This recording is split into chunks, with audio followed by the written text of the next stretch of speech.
노동법의 역사를 보면은요, 노동법이 왜 생겼느냐, 노동법의 탄생 배경에 제가 간략하게 적어놨습니다. 산업혁명 초기에 열악한 노동 환경에 저항해서 사회주의 공산주의가 사상이 싹 들어가지고 자본주의 체제를 무너뜨리려 하는 시도가 있었습니다.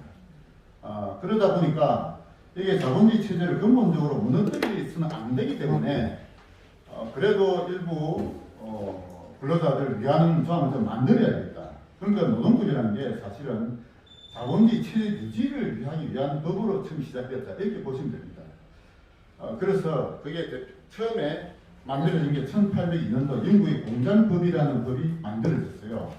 이때부터 그 전에 이제 우리 산업혁명 초기에 근로자들 공장에서 아주 아동 노동이나 분여자 노동이나 뭐 하루 12시간 넘는 아주 열악한 그 환경 하에서 인간다운 생활을 전혀 못하는 그런 공장 환경에 처한 것을 보고 사회주의 공산주의자들이 원래 처음에는 이제 어떤 인도주의적 관점에서 그런 좀 제대로 된 환경 개선해야 되겠다 하는 제안을 많이 했죠. 초기에는 소위 이제 공상적 사회주의자들이라고 하는 사람들이 사회주의적 관점을 가지고 어떤 그 공장을 좀 개조하자는 운동을 했었습니다. 그런데 그것만 가지고는 안 된다, 뒤집어 엎어야 된다 하고 나온 게 공산주의잖아요. 그래서 마르크스가 공산주의가 자본 체제를 뒤엎어야 이게 제대로 된다 이렇게 이제 되다 보니까 거기에 이제 자본가들이 자본주의를 지키기 위해서 중립적으로 일단 그 근로자들 환경을 보호하기 위해서 만든 법이 처음에 노동법의 탄생 배경이다 이렇게 보실 수 있습니다. 그런데 그 이후에 노동법의 개정 역사를 쭉 보면은 이제 영국의 마가렛 대처가 하나의 분기점이 됩니다. 마가렛 대처가 근데 영국의 마가렛 대처와 미국의 로널드 레이건이 권력을 잡았던 1980년대 초까지는 그 노동법의 역사가 끊임없이 근로자의 권익을 보호하고 권익을 확장시키는 그런 역사였어요. 대표적인 게 근로시간 단축의 역사입니다. 근로시간이 처음에는 뭐 10시간에서 뭐 이렇게 8시간 갔다가 유럽에서는 뭐 36시간으로까지 계속 내려왔었잖아요. 그렇게 한편으로는 근로시간 단축의 역사면서 한편으로 노동자 권한의 강화의 역사였어요. 그렇게 노동법은 한번 근로자를 위한 그런 조항이 이제 법에 만들어지니까 그게 끊임없이 확대되어 왔습니다. 그게 언제까지 했느냐? 1970년대 말까지 세계적으로 그렇게 왔어요. 그러다 보니까 1970년대 후반기에 들어가지고 사실상 그 당시 영국은 거의 사회주의 국가가 됐어요. 미국도 사회주의가 판을 쳤습니다. 뭐 소련만이 아니라 소련, 중국만이 아니라 전 세계 자본주의 국가들도 모두 근로자의 권리를 확대하는 방향으로 노동자의 권익을 강화하는 방향으로 노동법이 만들어져 왔거든요.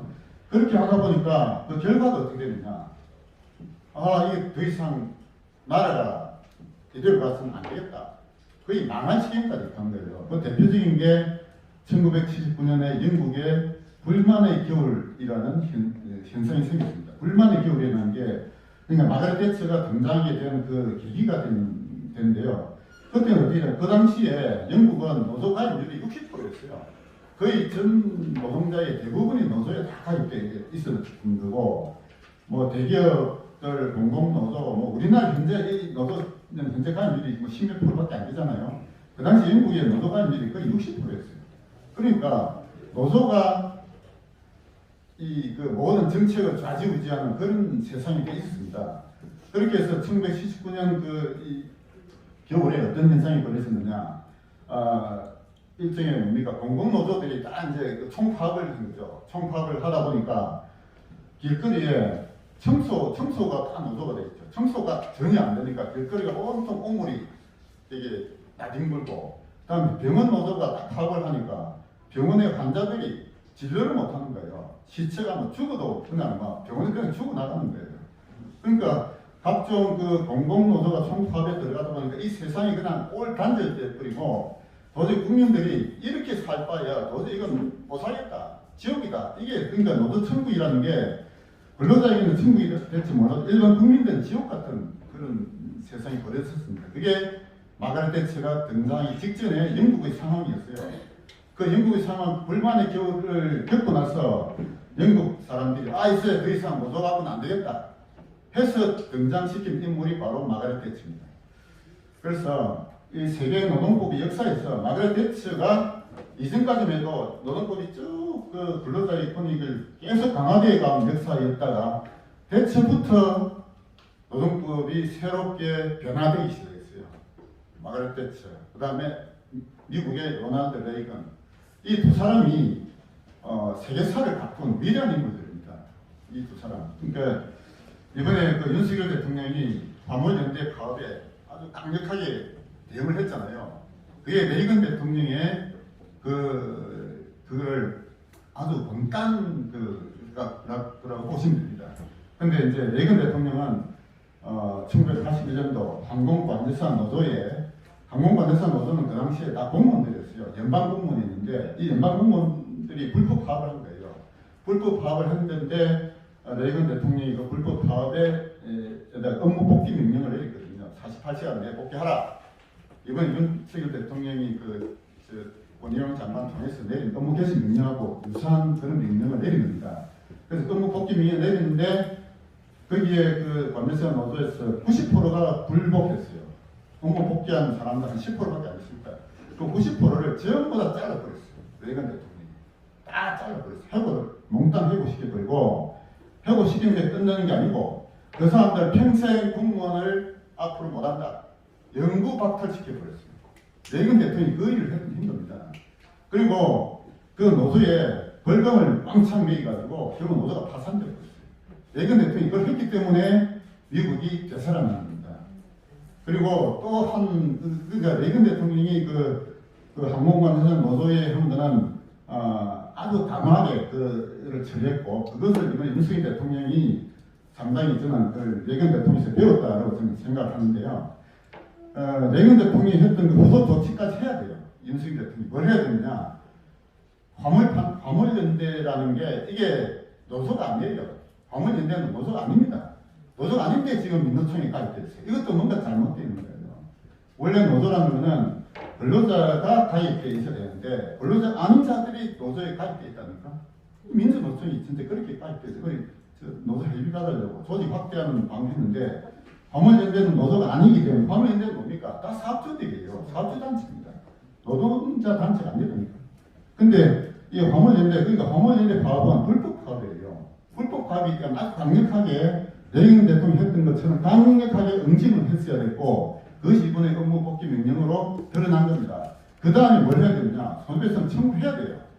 그게 지금 끝까지 가야 돼. 그걸 해야 제대로 우리나라의 불법 파업을 막을 수 있다는 거죠. 그걸 얼마나 하는지는 잘 모르겠어요. 근데 그것까지 해야 됩니다.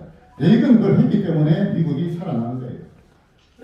그 레이건과 유사하게 했던 사람이 마가렛 대처입니다. 마가렛 대처는 그 당시에 60% 되는 노조 가입률을 뚝 떨어뜨린 인물이 대처예요. 대처가 했던 거는 그 당시에 영국에서 가장 큰 그 노조가 탄광 노조였거든요. 탄광 노조. 석탄 캐는 노조. 그러니까 석탄이라는 게 산업혁명 초기에 산업의 동력이었잖아요. 그런데 이미 석탄은 산업의 일로로서 그 유용성이 점점 떨어지기 시작했어요. 그런데도 탄광 노조가 워낙 세게 이렇게 집에 있기 때문에 이 탄광 노조의 구조개혁을 하려고 했는데 이 탄광 노조가 이제 파업으로 들고 일어나면서 탄광 노조와 대처가 싸웠어요. 얼마 동안 싸웠느냐? 무려 1년 동안 싸웠습니다. 마가렛 대처가 1년 동안에 탄광 노조에 전혀 굴하지 않냐고 끝까지 탄광 노조와 싸워서 마침내 무너뜨렸어요. 100% 항복을 받아냈습니다. 그 마가렛 대처가 그 일을 그냥 아주, 그래서 철의 여인이라고 하잖아요.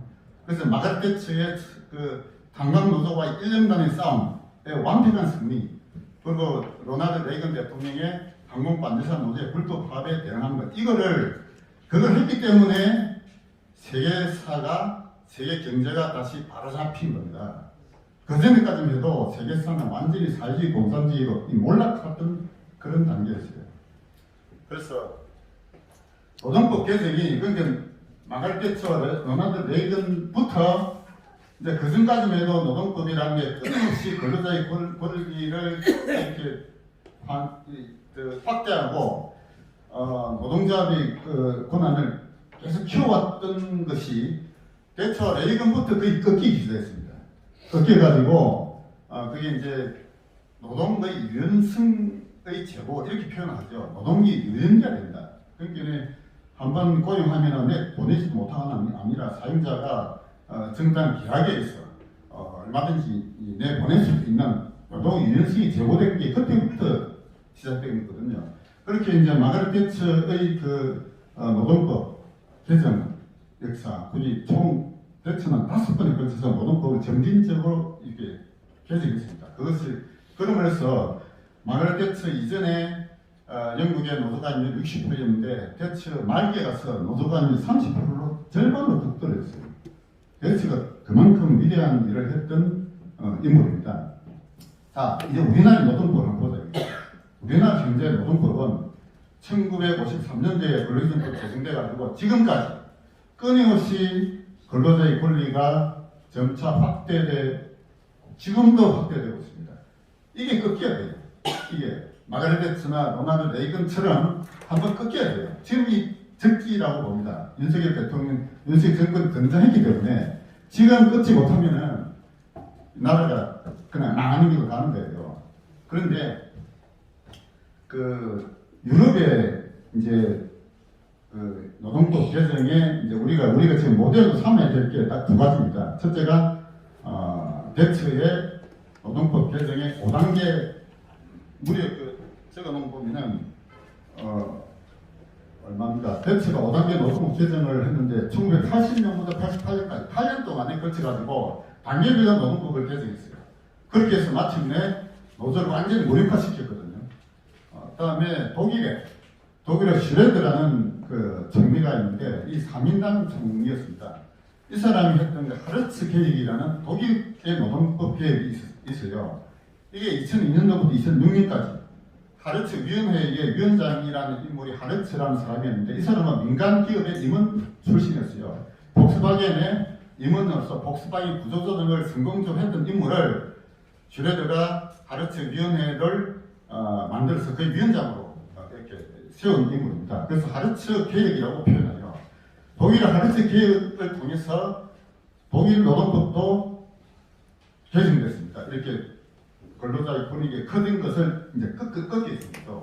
이게 이제 우리나라도 이제 도입돼야 될 시기가 된 거예요.